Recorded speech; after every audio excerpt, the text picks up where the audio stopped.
আপনারা বলবেন রাগ তো একটা মানে ন্যাচারাল, এত ওজন কন্ট্রোল করা যায় না। এটাও একটা মিথ্যা কথা।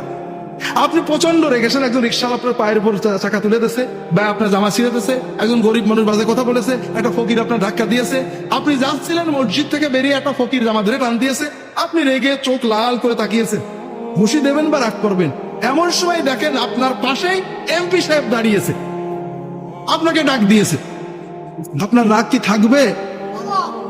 তাহলে এমপি কে দেখার কারণে আপনার রাগটা চলে গেল, ঠিক না? আপনি ঘরে বউয়ের সাথে অথবা আপনার বউ স্বামীর সাথে ঝগড়া করছে, রাগ একেবারে চোখ লাল হয়ে গেছে প্রচন্ড। এমন সময় দেখেন ঠক ঠক করে দরজায় কেউ কি করছে, ঠক ঠক করছে, নক করছে। আপনি রাগে চোখ ফুলিয়ে কে বিরক্ত করে এই অসময়ে দরজা খুললেন, দরজা খুলে দেখেন আপনার বস দাঁড়িয়ে আছে, রাগ তো থাকবে।